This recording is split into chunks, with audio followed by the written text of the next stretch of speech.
I'm Claire Parker. And I'm Ashley Hamilton. And this is Celebrity Memoir Book Club, the podcast where we are taking the core of a person and adding a wig and boobs and sparkles and our opinions. And if you just want the core, if you just want to know exactly who that person is in and out, baby, read the book yourself, check Wikipedia. There are a number of ways to find out. But if you want the pizzazz, if you want the theme park on top, come on with us.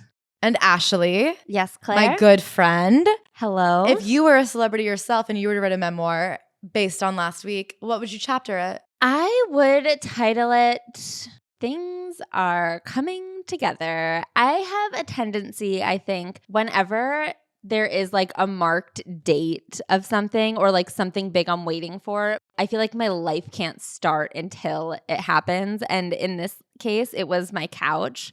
I bought a couch in the beginning of December and it finally got delivered this last week. And I had so much anxiety over like the delivery and missing the delivery window because they were being so difficult and complicated. And there was just like so much that the last couple of months I honestly have been like, nothing is even real until the couch is here. Like my apartment doesn't exist until the couch is here. Like none of this is even a thing until the couch is here. And the couch is here. It was everything I hoped it would be and more. And now my life starts. But I also hope that I've learned my lesson and like won't do that again. What, order a couch? No, put my life on pause until something friggin' trivial like a couch showing up happens. Anyway, Claire, if you were to write a chapter about your week, what would you title it? There's so many things. Me and Ashley lived a freaking lifetime this morning. So much has already happened to us. I know. And I wish this was the Patreon so I could just do a blow-by-blow of exactly what went down today. Because it was chaotic. But basically, Ashley had to be a witness for me to get something notarized. And here's what I want to say. This man ruined my life by like refusing to text me back and telling me if he was available or not. It is one thing to be late. It is one thing to have to bail. I get that plans change last minute. But when you waste people's time in an avoidable way, nothing makes me angrier. There was no reason for him to not say yesterday, like, no, I just can't tomorrow morning. Ashley's day was ruined because she has been ready to go to the Upper East Side. We had to go to the Upper East Side. That's not a day's journey. That is like a year-long trek. She isn't ready since 4 a.m. this morning. I was fully dressed and ready to leave the house at 9 a.m. for the 10 o'clock appointment. And then it got moved to 11:30. So I was like, okay, I'll leave my house at 10:30. And so then I left my house at 10:30 and I was on the platform when the 11:30 moved to 12:15. And I was like, all right. I did not go running this morning because I fully anticipated having to be like dressed presentably for a 10 o'clock appointment. It's not my fault, but I just still am sad that I wasn't able to do you justice by being really rude to the guy who kept fucking us over. Mac wouldn't let me. Every time I started to go in on him, Mac would take the phone. And then it was very much like the bench situation, a situation where I was so mad and ready to go be so rude to his face and be like, you know, you really can't treat people like this. And then is it fair for me to say the minute we met him? I was like, oh, you are not a worthy adversary. To be mad at you makes me look crazy. He wasn't an enemy. He was a fella. He was a goof. He had the body of Randall from Monsters, Inc. And the texture. So I think at the end of the day, we did have fun. And then as a thank you to Ashley, I took her to Zabar's, which makes Erewhon look like a fucking piece of shit gas station stop. Okay, let me tell you. I took Ashley there as a little treat. How did you like it? Really delish. I don't spend a lot of time on the Upper East Side, believe it or not. But that grocery store is a destination. Oh, yeah. I mean, you know that I am a grocery store gal through and through. And now I'm here and I bought all this candy at Zabar's and I ate it all and I have a headache kind of that I gave myself. So what was the question? What would I call this week? A headache. Because I got a sugar headache and that guy gave me a headache. Should we get into this week's sweet headache? Yes. Our friend Dolly Parton, My Life and Other Unfinished Business. Can I just say, I almost called her Dolly Patterson. That's a real Claire name if I've ever heard one. The thing with Dolly is this book itself has a drawl. It is a slow-moving book for the Dolly stans and the stans only. It's Dolly merch. But I'm excited to get into Dolly. I do want to say first and foremost, this book was written in 1994. So if you're looking for any stories of what it was like to raise Miley, I don't think she was born yet. I think she might have actually just been born. Oh, she's 92, just like me, right? Mm-hmm. Miley's actually exactly the same age as me. But she wasn't like famous enough to make the book. This is an old school book. It's very much in the style of Betty White and then this happened and then this happened. It doesn't really give you an insight into her psyche. There are some good moments where you just go, wait, what? It's a real like, come here, grandbaby, sit on my knee and let me tell you a tale. And she tells you the tale. I will say this book exactly was like The Princess Bride. Have you seen that movie? No. Ugh. They probably have. Keep going. Okay, well, it's like the overarching thing of the movie is a grandpa is reading the story to his grandson when his grandson is having a sick day. And at first, the grandson is like, this is so boring, stop telling me the story. And by the end, he's like, wait, keep going. I had to find out how it ends. And I don't feel like that really happened with this book, but I do feel like it was like, okay, here we go with the story that I feel like it's respectful to listen to. And by the end, I was like, well, here are some interesting things. This book reminded me of Betty White and then a little bit of Common in that it's so removed. She's not like getting into the psyche of it. She's like looking back at her life and the way that she's rounded it out. It's too many characters for Wikipedia, but if Wikipedia was an actual encyclopedia and not just a Google Doc, this would all be in there. Yeah. So I was born January 19th, 1946 in a one-room cabin on the banks of Little Pigeon River in the Great Smoky Mountains of East Tennessee. And we will get into some of the stories, but the first 100 pages are about being poor in the river. Yeah, she was dirt poor. She grew up poor, which is the next sentence, and her mom got married to her dad when she was 15. Her dad was 17. And in 20 years, she had 12 kids. So that woman, as Dolly says, always had one on her and one in her, which sounds brutal. Brutal. I will say I do like this outlining of what the book is going to be in this little prologue. I will try to outline the events in my life that shaped, touched, or warped, or otherwise made me who I am. I'm not saying that my life is one that other lives should be patterned after. Actually, I think it's a big mistake to pattern yourself much after anybody else.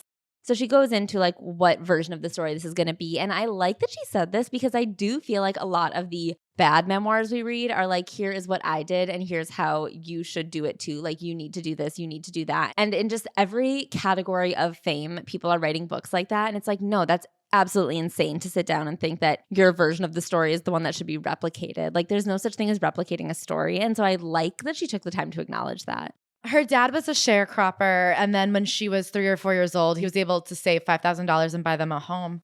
But they always just lived in like one room, all of them. It was go outside and don't come back till it's dinner time.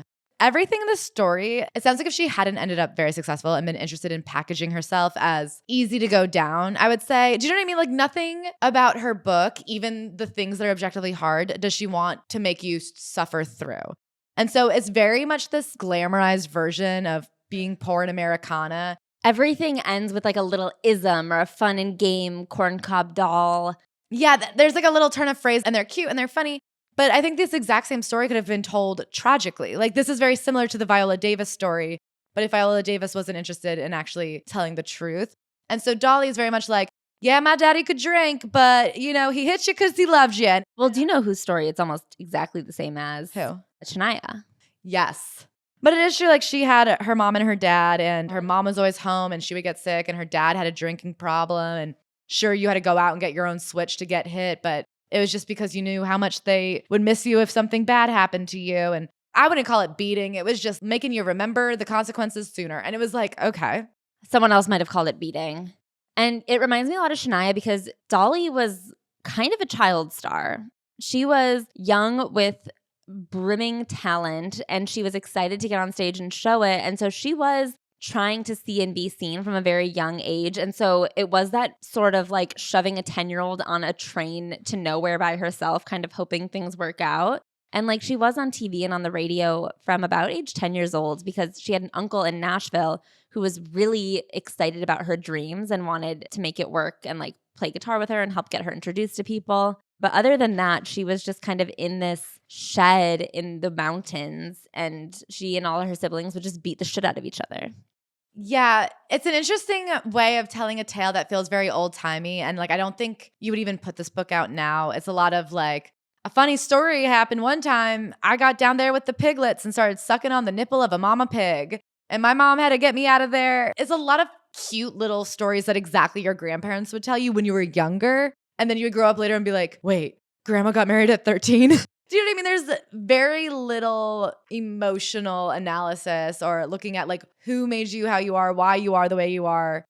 It's all cute stories. A couple of stories of getting like really hurt. A lot of people got hurt out there. One time she got lost in the woods at night, and then she found a cow that she knew, and she knew the cow was going to run back to their home. So she hung onto the cow, and it like shredded her body as she dragged along the ground, clinging to the cow's neck. There's another one where she almost gets her toes fully chopped off because she steps on glass because they just didn't wear shoes for the whole summer every year. Like they had a ceremonial, like school year is over, shoes are off until next school year starts moment. And she's like having fun with it. And I'm like, oh my God, this is really gnarly though. Yeah, she talks about trying to dig a hole to China. And she goes, I believe that philosophy has made me what I am today.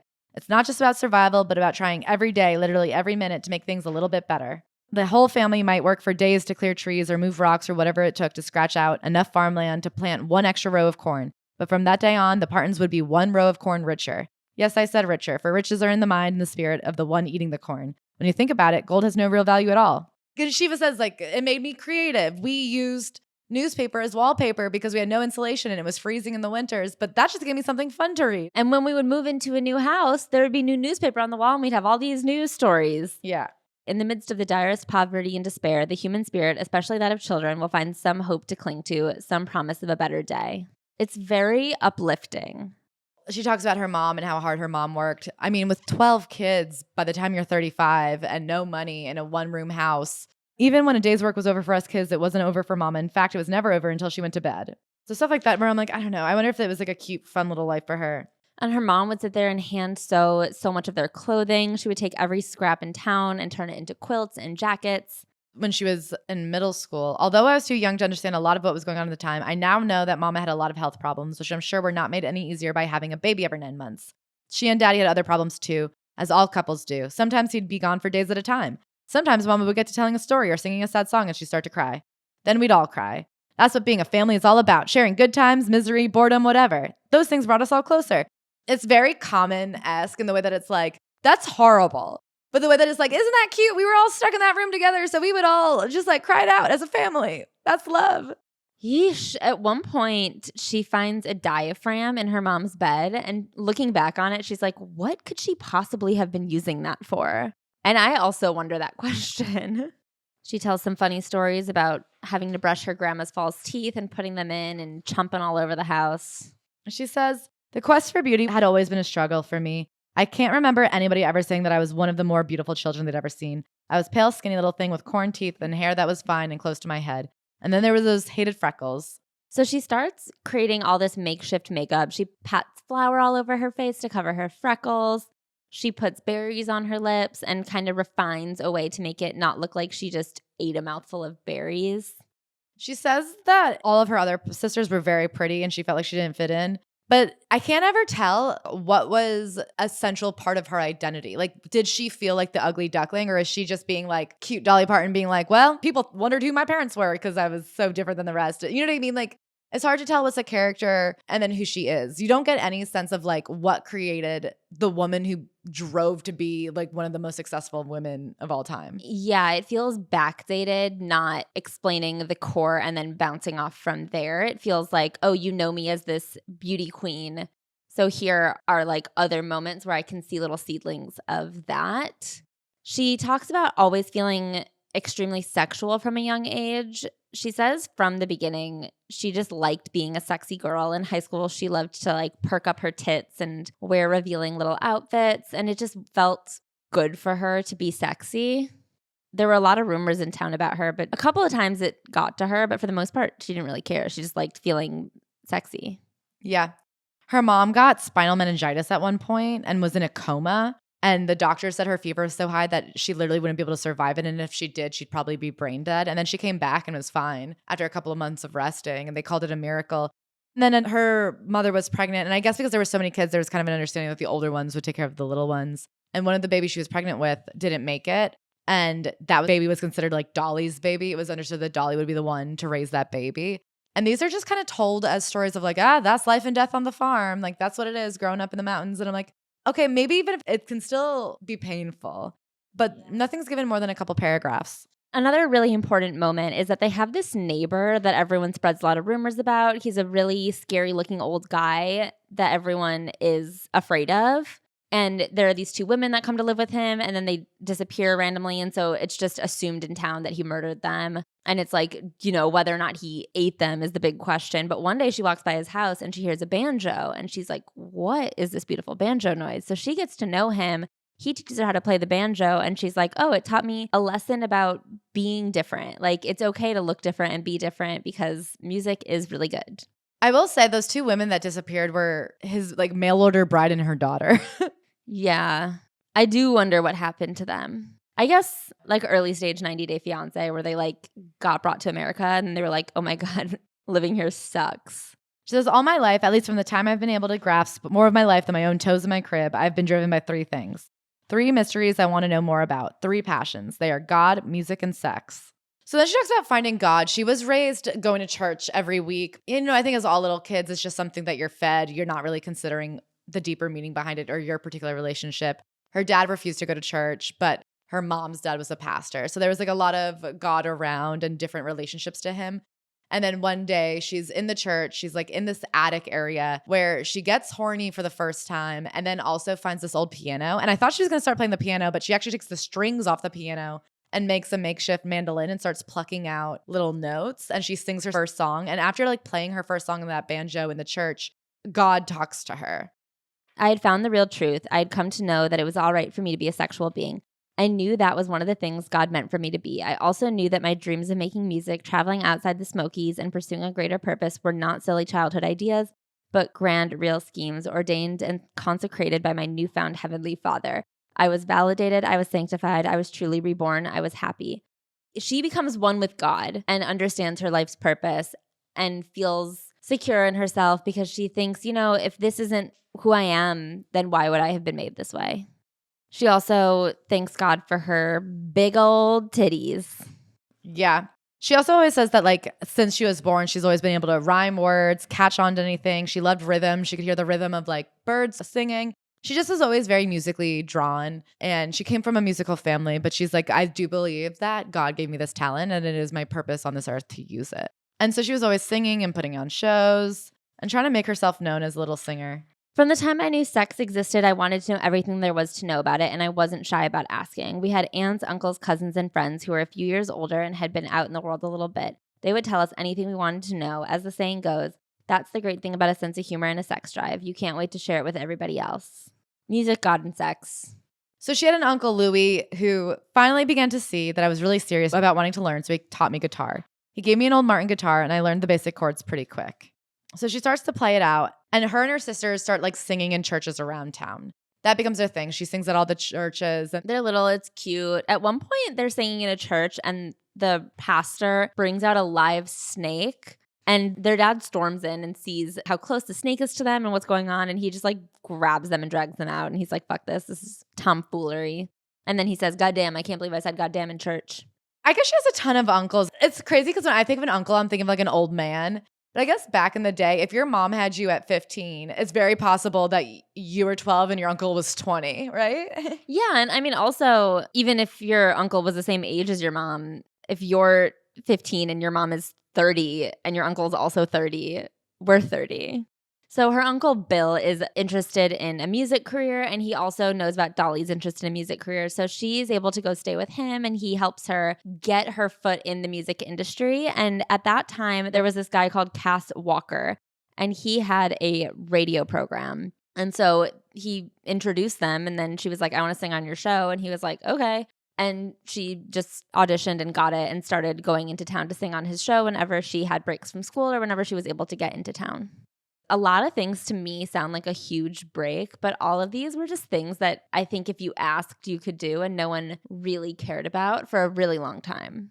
Yeah, but then she also talks about when she gets to Nashville and like everybody's passing out their tape and everybody like people are sleeping in their car. Like I think everybody's always had the dream. It was definitely easier back then than now if you got to town to try to make it big. But I do think that there's always been competition and stuff. Well, that's what I mean is I think that like there was so much competition, and I would have thought looking at this, be like, oh, well, she's been singing on live TV and radio since she was 11 years old. So when she gets to Nashville, wouldn't she have more of a foot in the door? And she didn't.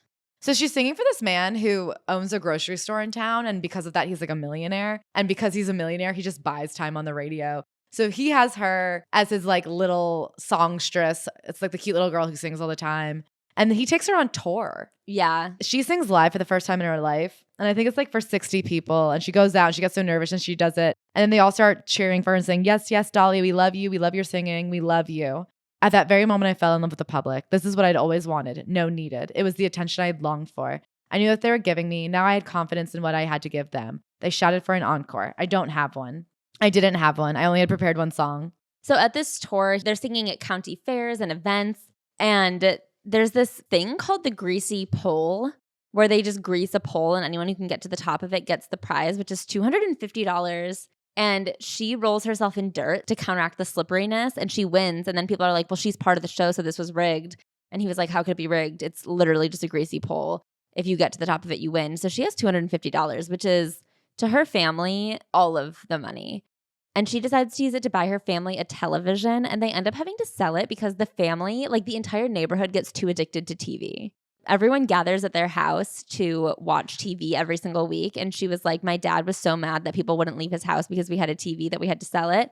And so then by the time she made her television debut, her family did not have a TV anymore. I was a feisty kid. I don't know who coined the phrase, but it used to be said of me that I was smart enough to know everything and dumb enough to say it. That is one description that I have never attempted to dispute. She also says it got harder and harder to go to school after I became locally famous. There were those who resented me, and they weren't all subtle about showing it. One day, some of the more hateful ones locked me in a cloakroom. So because of her radio experience, she gets an opportunity to do a record in Louisiana. So she and her grandma take a bus all the way out to Louisiana. They get kind of lost along the way. That's a whole nother story. And they get there, they cut a record. It gets a tiny bit of radio play, but it's not very much of anything. Yeah, and at this point, she's 12 years old. Yes. My little record got some radio play, and I kept on singing on the Cass Walker Show. During summer vacation and any other time I was out of school for a few days, I would go to Knoxville to live with my Aunt Estelle and my Uncle Dot Watson. This way, I could do both the TV and radio shows. And she would like play outside with her guitar, and she hated begging. She has a lot of pride and she has a lot of ego. And she's like, I hated begging and I knew my dad would be mad, but I really wanted a hamburger. And she had almost no money. So, you know what I mean? She had to sing for her dinner. Soon, Uncle Bill decided I should go to Nashville. After all, that's where the real business was, and he had high hopes for me. So they bought some old car and they would drive up there and they would just like sleep in the car, and he would go into bars and just be like, you got to hear this little girl I've got in the trunk. Eventually, they keep trying to get her on the Grand Ole Opry, which you guys know about. If you've seen Nashville, you know it's a really big deal. And she wants to get on the show. She kind of asks to do it, and they're like, yeah, sure. And then one of her friends from just like making the rounds, someone she knows from her radio performances, is like, hey, you can have my spot this week. To me, that seems insanely generous.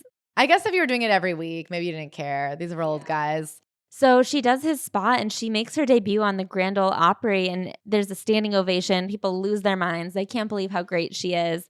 It's a real shining moment for her. That performance did a lot for my confidence. I remember walking up to Uncle Bill's old car the night after the show, still flying treetop high. I said, well, Uncle Bill, I'm pretty good, ain't I? She talks more about driving around with Uncle Bill. Bill would sleep in the front seat and I would sleep in the back. Once we finally got to sleep, that is. Many nights we would sit up writing songs, working on arrangements, or just dreaming about the big times to come until almost daylight. There's a healthy amount of dreaming that has to be done for any project to really be worthwhile. All the doors have to be knocked on. Some have to be slammed in your face. All of those tapes have to be sent in. Many will end up in the trash without ever having been heard. It's all part of the process. And she says that this is good. She's like, listen, there has to be a way to separate the wheat from the chaff. If you really want it, you'll stick it out. And they have to figure out who actually wants it. That's the thing, is I don't disagree with her. I think in modern day entertainment industry, now the gatekeeper is almost just longevity. Like you kind of have to get yourself there and prove that you can stay instead of getting there and prove that you deserve to get in. They sang for another record label. Bill had met a guy at a record label who was like, yeah, come by my office, without earnestness. And so Bill was like, we'll be at your office. So they went and sat there all day. Every time the guy would come by, every time he would walk through reception, he would be like, why are they still here? Get rid of them. And they just would not leave. Finally, they get into his office. Dolly gets the opportunity to sing. She whips out a guitar and sings as hard as she can. And he's like, actually, that was very good.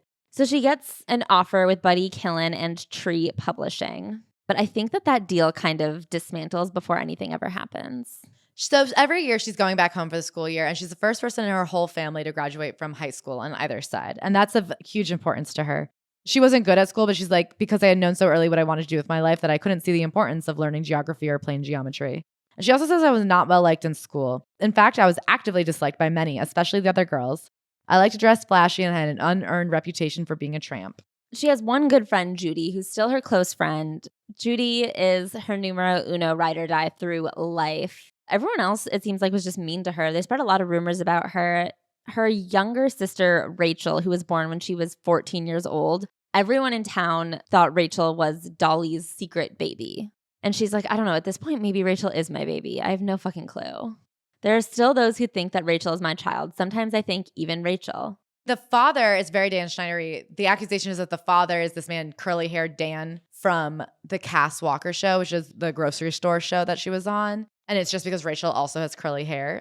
Yeah, she denies it. So if you guys were wondering about that rumor, realizing it now, though, those are pretty intense implications. Yeah. Implications that a grown man got a little girl pregnant. I mean, there are a lot of rumors that she addresses in this book that aren't even just like rumors of her being slutty. They're rumors of her being fully assaulted. I will say that this book does have a nothing bad ever happened to me. Like we may have gotten into trouble and we might have gotten a little hungry, but we always patted ourselves off and got back on the horse. And I do wonder if it was that easy. Do you know what I mean? There is definitely like if something bad happened, I'm not telling you. Listen, I really like Dolly Parton and I don't think that there's any reason to like say bad things about her, but I think there is also like space in anyone in pop culture to critique. This is a woman with a theme park and this book is an extension of her theme park. She is giving us the Dolly experience. She's not hoping that we feel something. Oh, yeah. It's definitely the Dolly experience. And I mean, it was written so long ago. It was written almost 30 years ago. And I think it was before we expected the authentic, unfiltered access to celebrities that we get now. And that's actually something she says at the end of the book. She's quite resentful of this idea that we should get to know everything about them. But it is ironic that you would write a book at all. And it's very much like recontrolling the narrative as opposed to like sharing yourself. Yeah, I do think that there is like a certain irony in being like, I resent the access to me, but also being like, and here's my theme park, and here's my wig line, and here's my book, and here's how I do my nails, and here's this, and here, you know what I mean? There's like a lot that she will sell. I guess like, why not though? She like created a brand and sold it. I do think the boundary has become very blurred in today's time with the use of social media and stuff. I don't think it was crazy for her to back then be like, I'm an entertainer and that entertainer has a brand. Like we don't expect to know who the CEO of The Gap is fucking. Just be like, well, then why would you expect me to wear your sweatshirt? And you're not going to tell me about your divorce? She talks about when she was with her uncle and they were like sleeping in their car on the summers to try to figure out a way to make it big. And she's like, that's why I don't blame him at all. For that time, he stood in front of a bus and got hit by it so he could win the lawsuit money and eat. And it's told like, isn't that crazy? Like it's the way that me and Ashley talk about running around to a lot of open mics that were like flooded. And it's silly and it's fun and it's like the good old days. But I'm like, no. If you are a 14-year-old girl living in a car with your uncle and you watch him walk in front of a bus so that you guys can get hamburgers tomorrow, like that is something that you should probably look at deeper. Yeah. I mean, I think that things like that contributed to a mental breakdown that she has later that she won't call a mental breakdown. But all of it, even just like the idea of being like one of 12 kids, to sit there and be like, the first time the crowd cheered for me, I loved it. And that's what I knew I wanted my whole life. I wanted the attention. And it's like, what do you think made you want attention that bad? Yeah.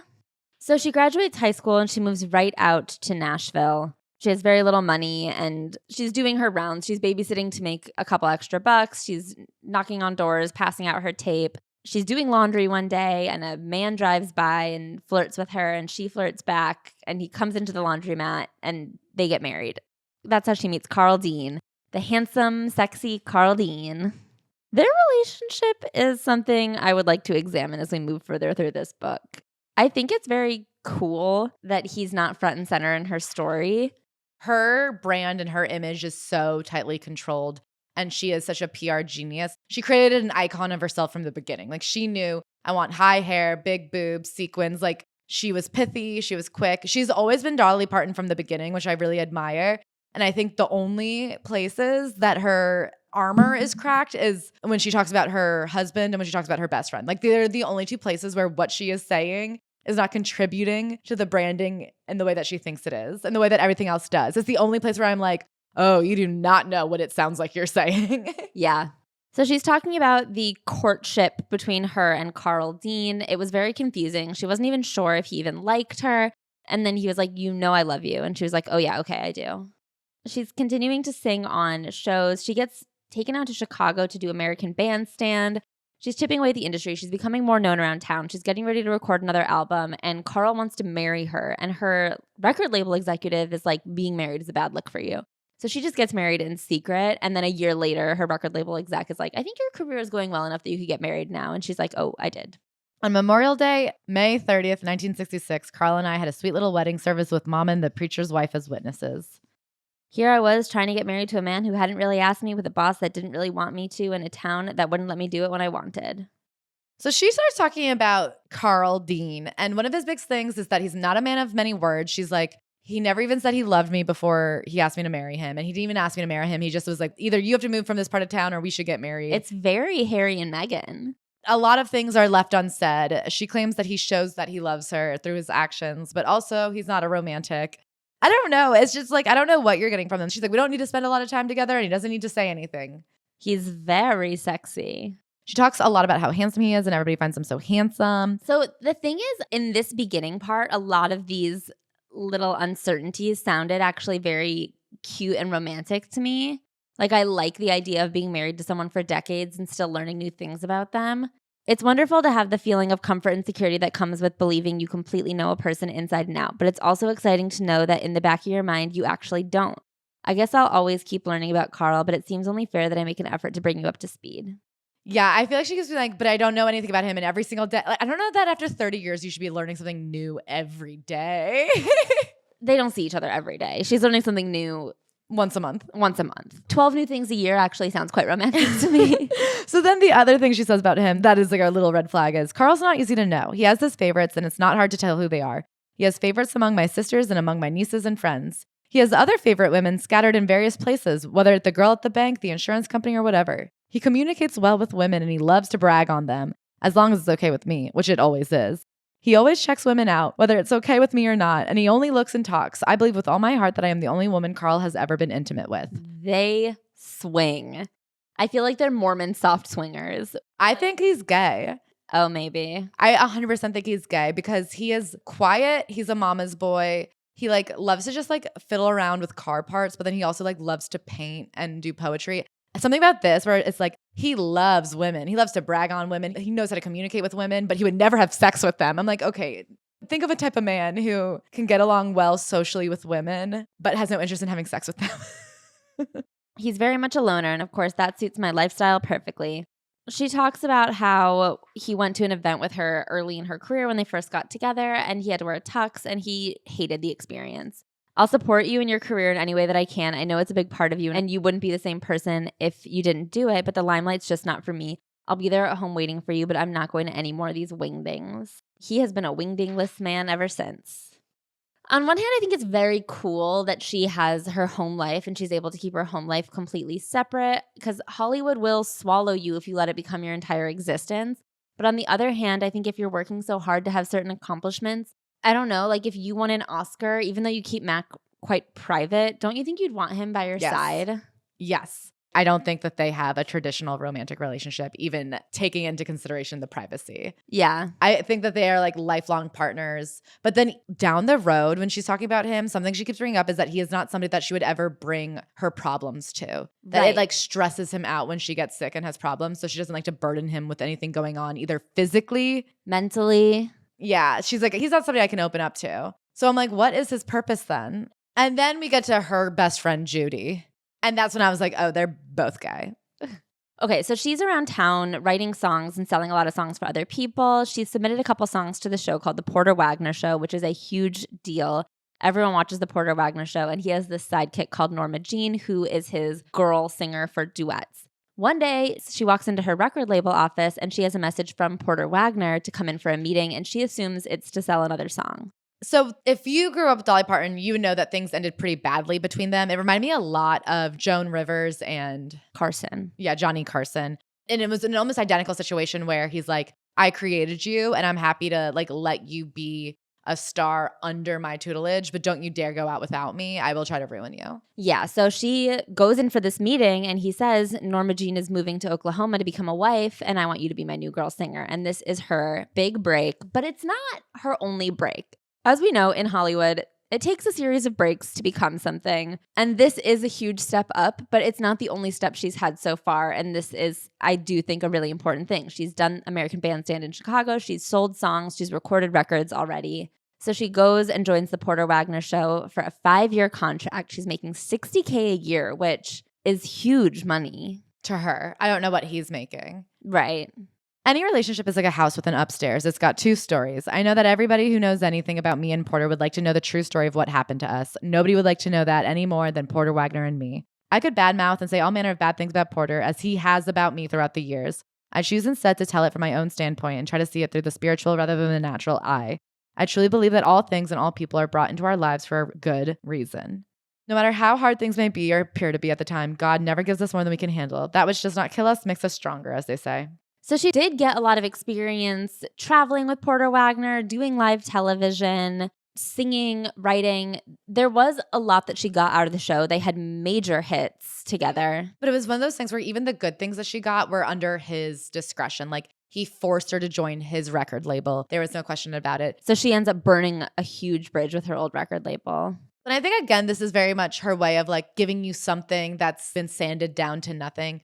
2 examples she gives of the way that he, even when being nice, was being mean is like once she went fishing and caught a 3-pound fish she was proud of, and he offered to have it hung for her on a plaque. And when she got the plaque back, it was a different fish, and a fish that was way bigger that he thought she'd be more proud of. And she was like, the point isn't having the biggest fish on a plaque. The point is having my fish on a plaque. And she's like, it was always little stuff like that. And I'm like, okay. But no, that's not what it's about. I mean, like, obviously it's about the fact that he did not want her to grow without him, that she got sick of it, that there's a lot of creative control differences. And she finally said, I don't need to be underneath someone. But the way that she like hands off these pretty petty little stories, and that's not why you leave a good gig. Yeah, I mean, it seems like their relationship was deeply tumultuous, not classically petty. Yeah. So she signs on for a 5-year contract. She does 2 additional years. And she says that she's pretty sure Porter would have been glad she left too, because it didn't mean like hollering at each other anymore. And I'm like, okay, talk to me about this hollering. Time went by and I wrote more and more songs and dreamed bigger and bigger dreams. Porter became very competitive and possessive and very intimidated. I'm not sure Porter realizes what a serious person I would turn out to be. Maybe I'm flattering myself here too. I know he had no idea how stubborn and strong-willed I was. Nothing and nobody has ever been able to stand in the way of me and my dreams. We certainly were not shy about turning our demons loose on each other at any given moment. It was not uncommon for us to argue and holler loud enough to be heard a block away or at the back of the bus. She has this one weird passage where she goes, I had already stayed 2 years longer than the 5 I had planned. Looking back, it seems appropriate. After all, the indentured servants came to the New World and had to work 7 years for their freedom. 7 years is traditional. Jacob worked 7 years for the right to marry Rachel. I'm like, okay, you weren't an indentured servant. Making $60,000 a year to sing on television in, what is this, the 60s? I mean, you're not an indentured servant. You're in a contract you don't want to be in. Apparently, Porter wrote a memoir that came out 2 years before this memoir. I wonder if this was a direct retaliation to that. Maybe. That's one thing. And the fact that it seems like she had a resurgence right around this time. I don't know what was pushed for this memoir to come out when it did. She's like, I was never going to tell you guys what actually happened, but then he wrote all the numbers in his memoir, so why not? So she's like, I left him, and it, like literally the day the contract was up, I got in a cab, I left, end of story, until a few years later when he sued her. And she goes, I would have never told you how much he sued me for, except for that he told you already, so I'll say my side. He sued her for $3 million and a portion of all of her earnings for the rest of her life. He said because he made her a star, she owes her career to him. Insane. They end up settling out of court for $1 million she has to pay him. And she does. And she's like, I did not have it at the time. I should have just filed for bankruptcy and defaulted on it. But we scrounged up $1 million. But like over time. I have always been a person who paid her debts. Even if I didn't feel it was justified, our settlement was binding and legal. And that to me made it almost sacred. My ego and self-respect also came into play. If I was going to prove I could be a star on my own, my pride wouldn't let me admit how crushing a blow this was. I paid the debt. It took everything I had, everything Carl had, everything I could make for years to come, but I paid it. I made up my mind that if he could live with it, I could live without it. I've done all right without it. I suppose Porter has done all right with it. I am neither his conscience nor his accountant. So she goes for a meeting with RCA to say like, well, now that I'm not with Porter, do you still want me? And they were like, yes, of course we do. Well, not only that, they're like, we would rather have you than him. Yes. So she's like, okay, I can make it on my own because the record label says so. She ends the drama with Porter by saying, Porter and I have outlived a lot of the hurt and bitterness we both felt and can once again share a stage from time to time when we work together. There's no question he did a great deal for me and for country music. So thank you, Porter Wagner, for all the good that you have brought to me, and forgive me for the bad as I have forgiven you. It's like the old saying, as good as you are and as bad as I am, I'm as good as you are and as bad as I am. It doesn't sound like he lived through the bitterness and it hurt. It sounds like he talked shit about you in his memoir 2 years ago, like 30 years after the fact. I think you're right that this is a response to his memoir 2 years ago and her laying Saint Dolly on thick. I also do think back in the day, nobody gave women any credit. So if a man came out and was like, can you believe this bitch that I gave a job thought she could get a different job?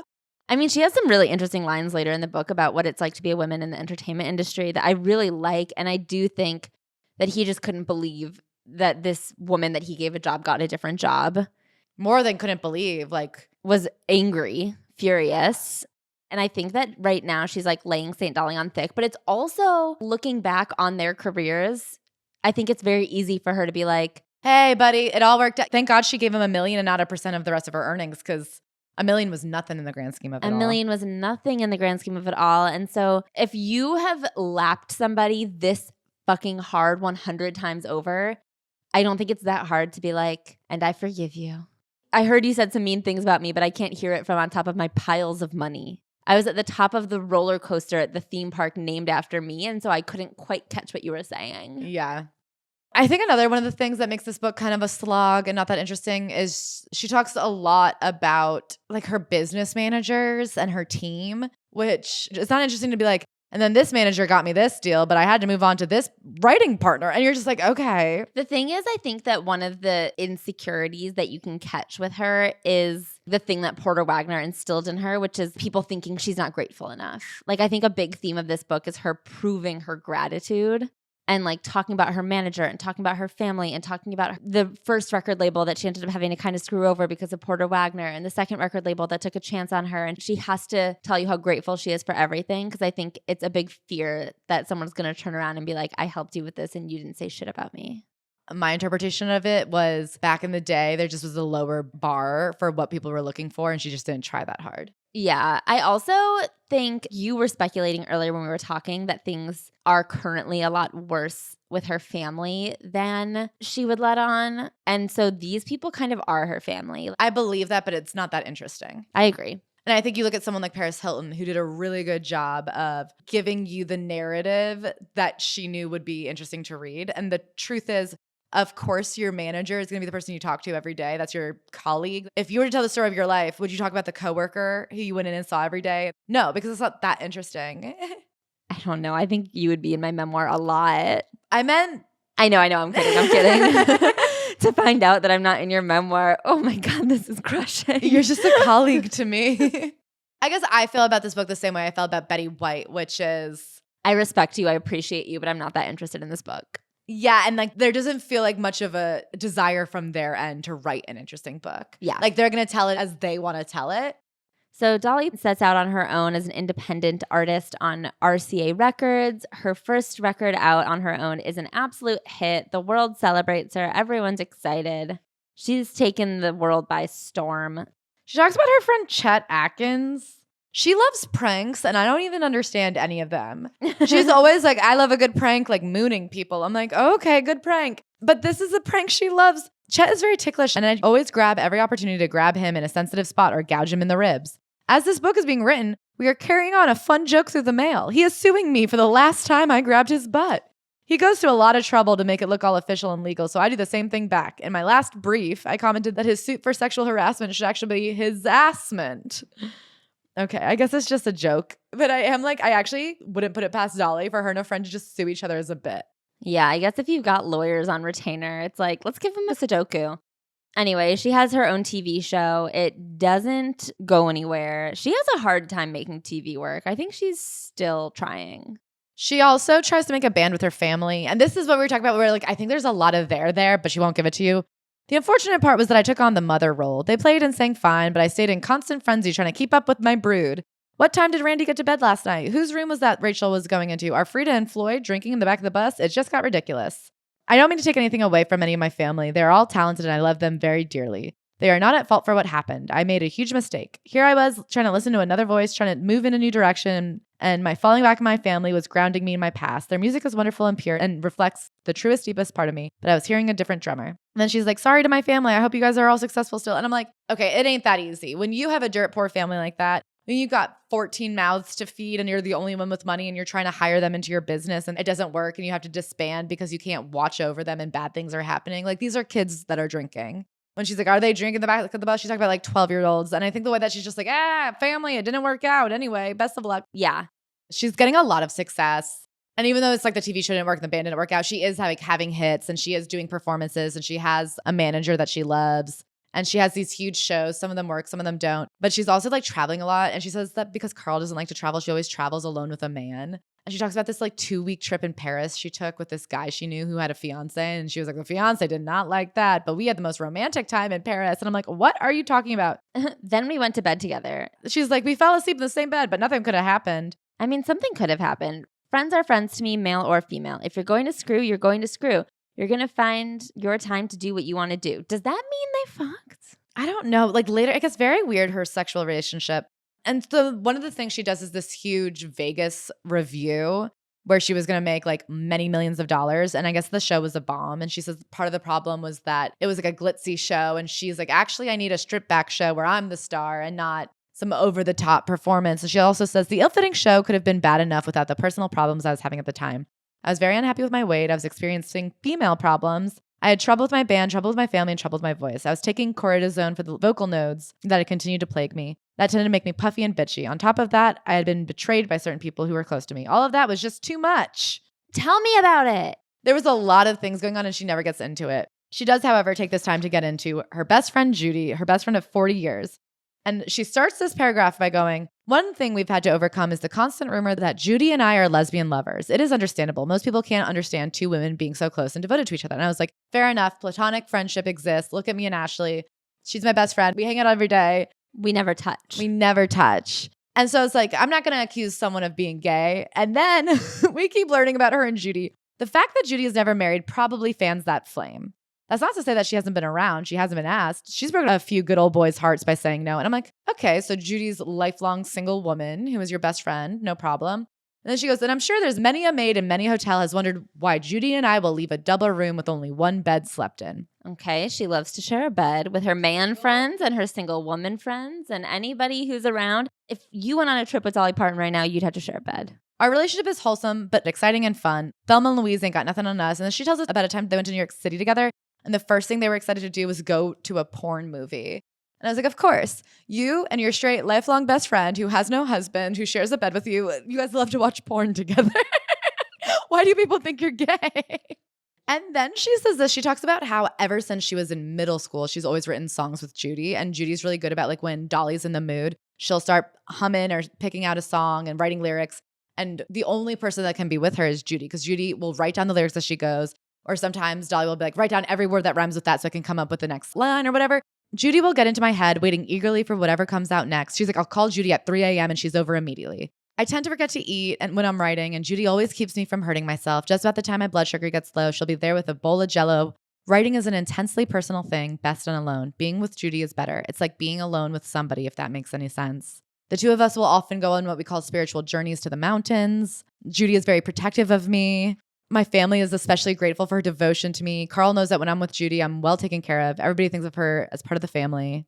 It sounds like being in love. Especially compared to how she talks about Carl. So later she talks about how after she made it big, she and Carl bought a big house and a lot of her family moved in with her for a long time.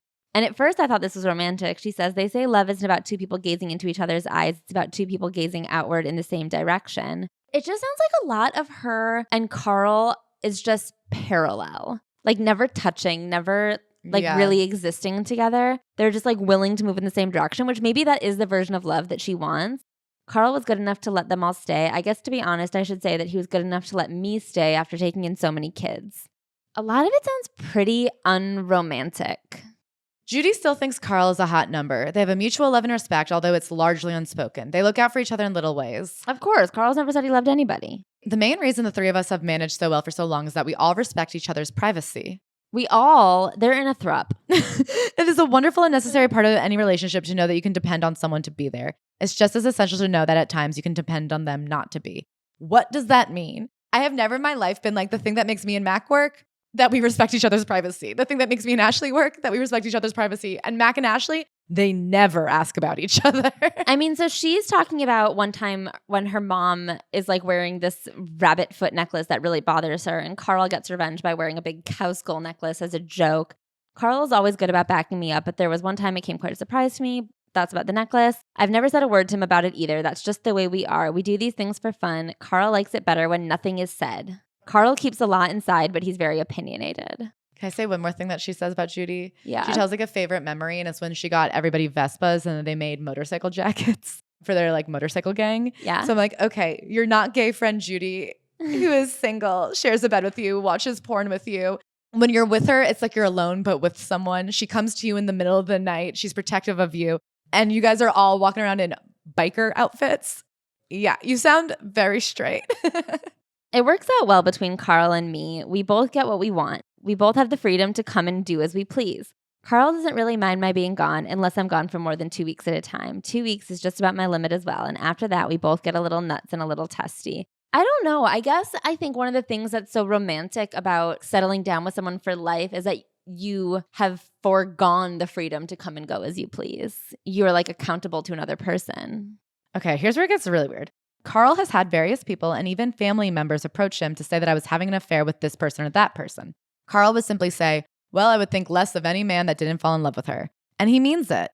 He seems to have an understanding of how I am and how people are towards me. He seems to know that I'll be back and that love affairs and relationships are just part of my dealings with people. He knows that I will always come home. And as long as I live, we'll always be together. That's all that matters to him, and he's right. Okay, so you're out there fucking around. Is that what she's saying? Is she saying clear as day that she is in an open relationship that he's not in? Because she goes, I'm sure that he's never been with another woman that's not me.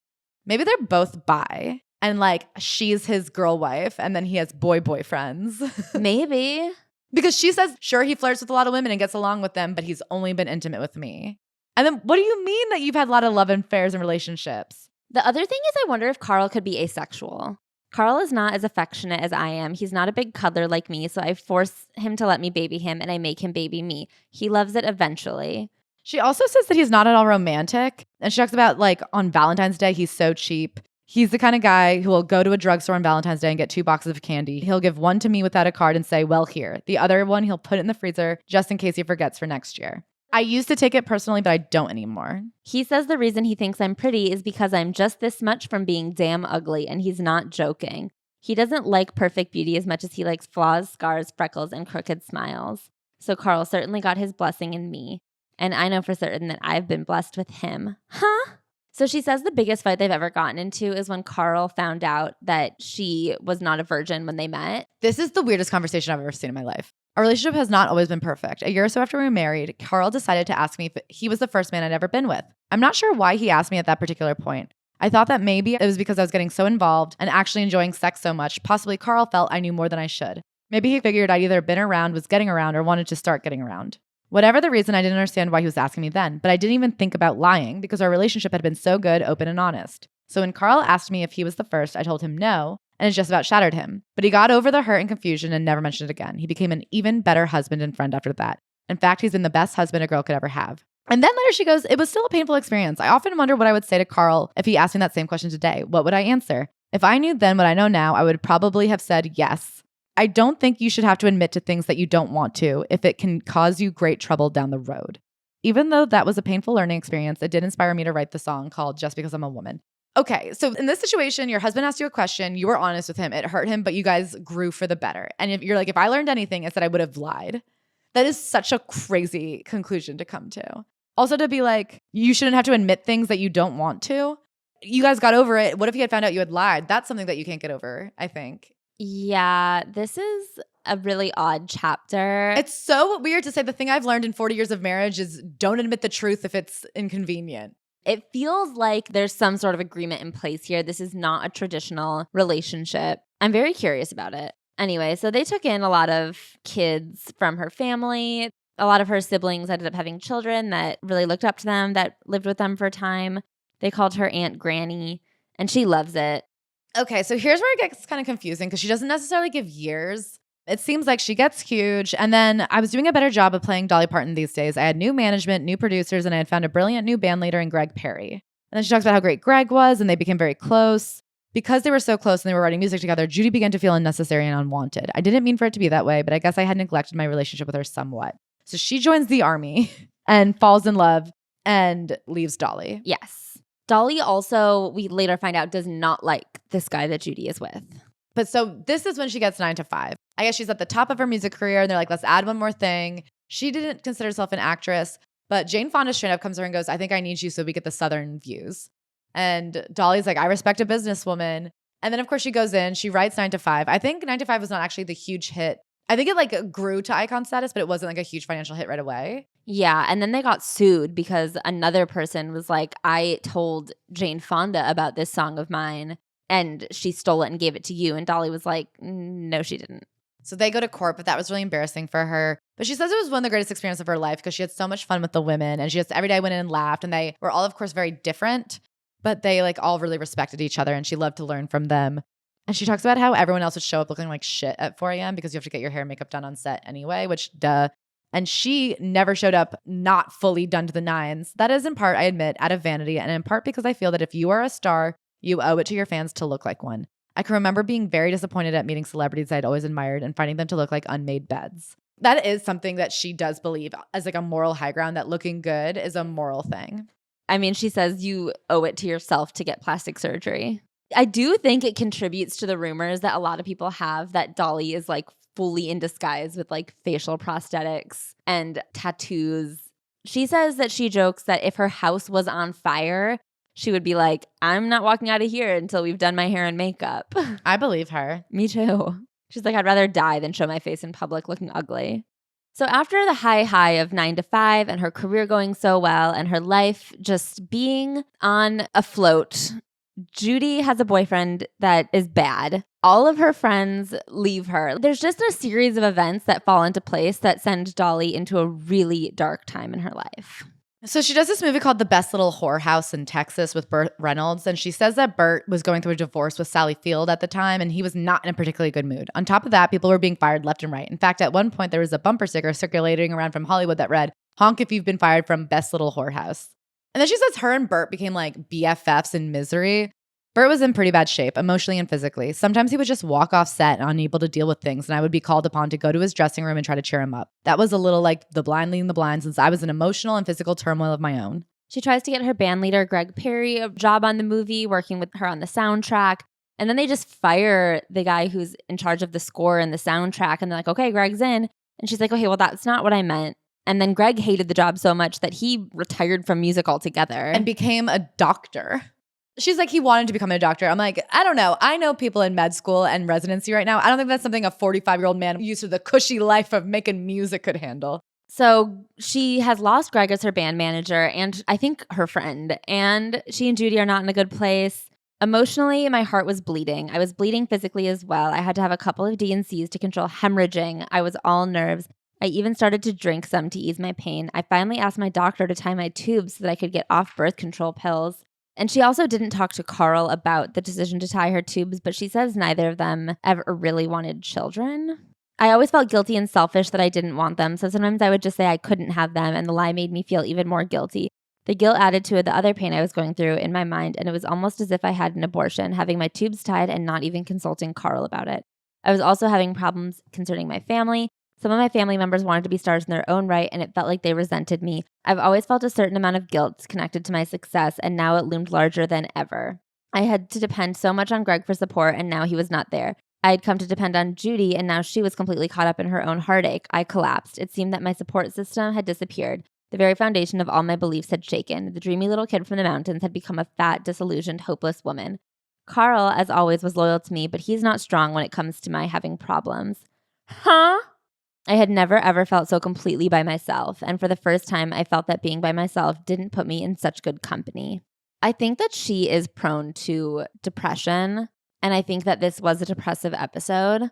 I feel like it's hard to tell looking back when you're not in the middle of the storm, but I imagine there was a ton of bad press from the Best Little Whorehouse. I think there was a lot of talk that her and Burt Reynolds were hooking up. He was very angry at her for not playing into the rumors, and then I think he started talking bad about her. She's not saying something. You don't get your band leader a job on a movie and then he quits the industry altogether. Like, what happened there? She's like, oh, it was the politics. I'm like, the politics of what? I think things were falling apart left, right, and center. I think things were very bad. And then in the true style of this book, one night, somehow, I found peace in my sleep, and when I woke up, it looked like a regular day. The clouds that had been there, mostly in my mind, had cleared up.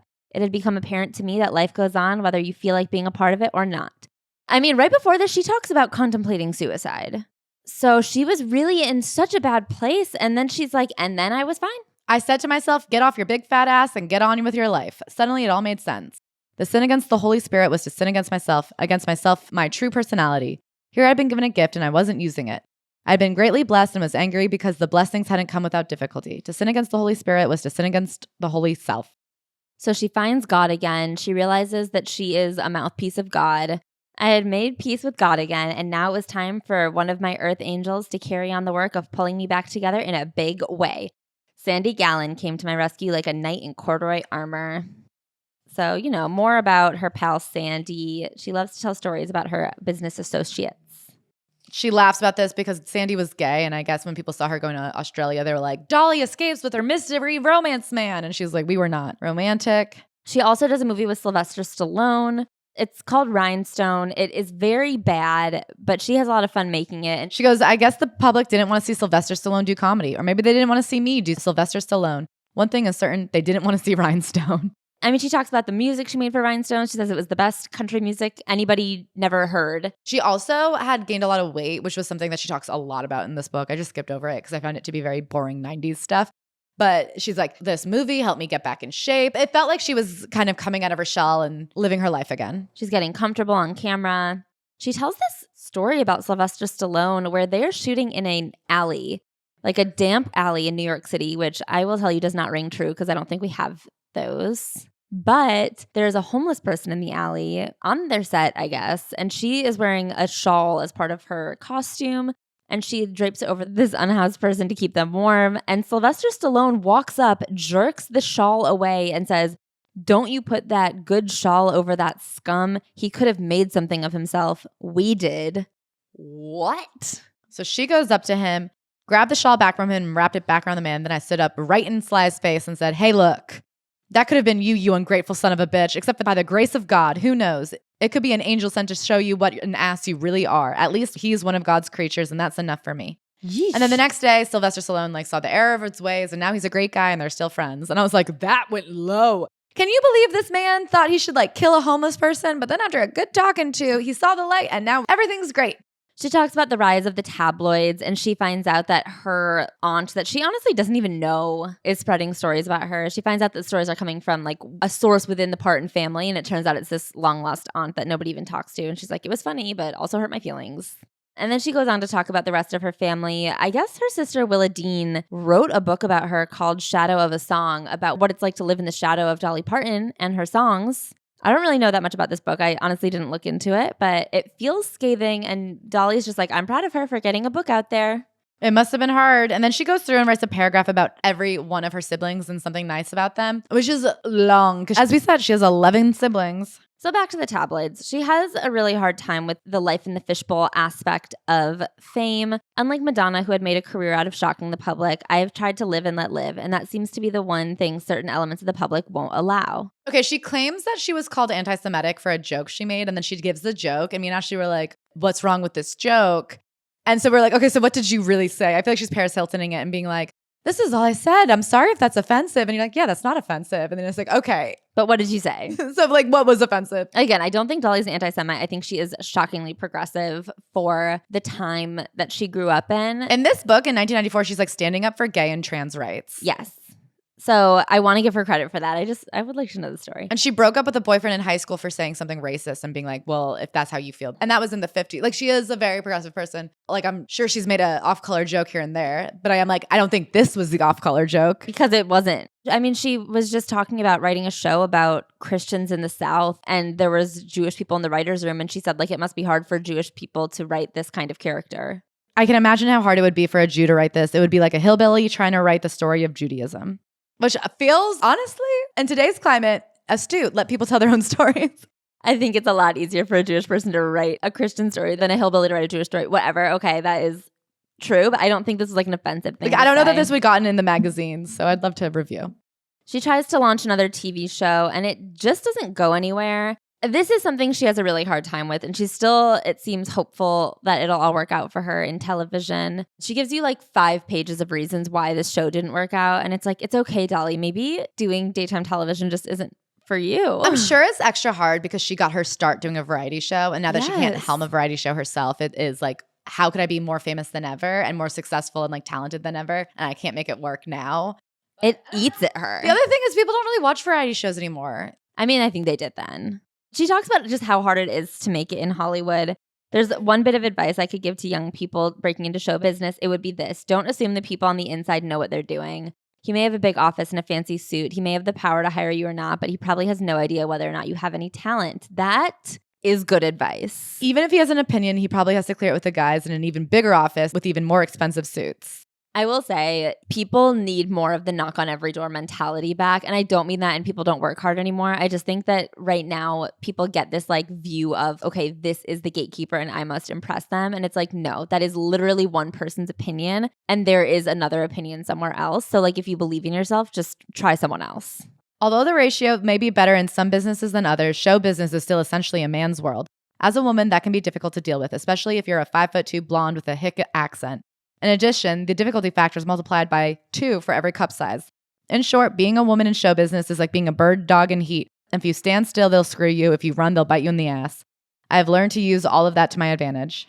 There are basically 2 kinds of men you have to deal with in business: the ones who want to screw you out of money and the ones who want to screw you, period. The second guy is the easiest to deal with. I should point out that I'm not interested in screwing anybody professionally, and I never want anything more than what's fair. The problem is I would never want anything less either. In the old boy school of business, if a woman walks away from the table with what's rightfully hers, the man feels screwed anyway. I mean, that is very astute. And then she talks about being on Steel Magnolias and how, because she feels like she herself is a Steel Magnolia, how happy she was to be on that set and how proud she is of the work they did. Apparently, the director was really mean to her and to Julia Roberts because he wanted Meg Ryan but couldn't get her and felt like he got shifted and slighted by getting Julia Roberts. And then said to Dolly she was a bad actress. She goes, of course I'm a bad actress, but I'm a great personality, and it's your job as a director to make me look like a good actress.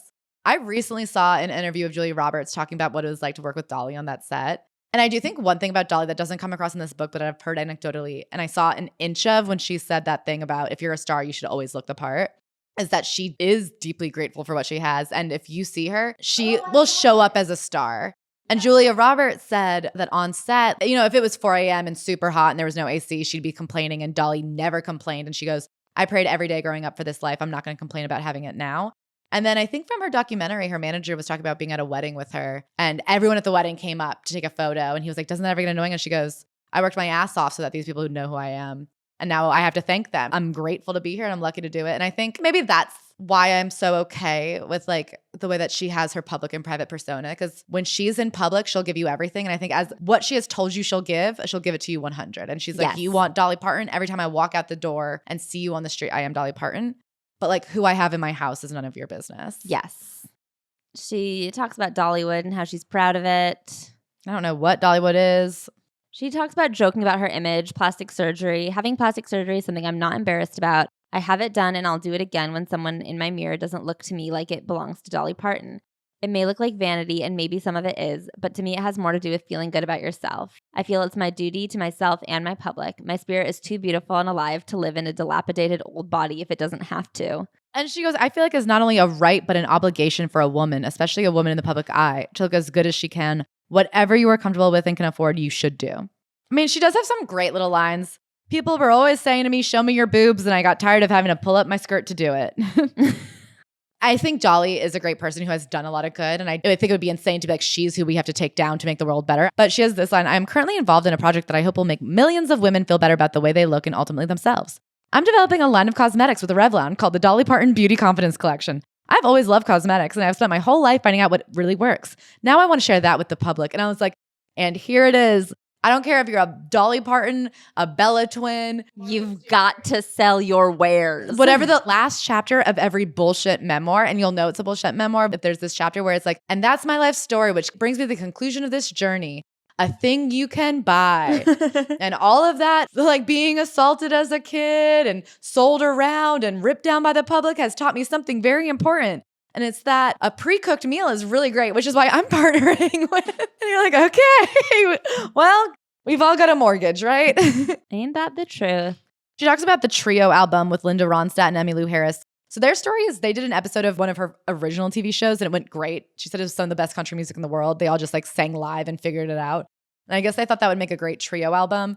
And I don't know what the hell went wrong. She does not get into it, but she's like, I hope one day we can get together and do a sequel, but we'll see. Love them. Love them despite everything you've heard. Yeah, she goes, one day I hope we can get together and do a sequel if we can ever get together. Will you guys? Sorry. Sorry for what I said and maybe sorry for what you said. And then she gets into all the spooky things that have happened to her. And then she goes, I believe God is in you too. Maybe you don't. I've known a lot of atheists, but I've never known a happy one. Okay. Don't make God a burden. He's the lifter of burdens. Lay your burdens on him and go free and happy. I'm like, okay. Sell your wares and sell your prayers. And then it ends with questions and answers, which are very much like, I wish you'd just answered them in the book, but it's fine. And that was the episode. Thank you guys so much. Ashley, who do we love the most? Thank you so much to our 5-star reviewers.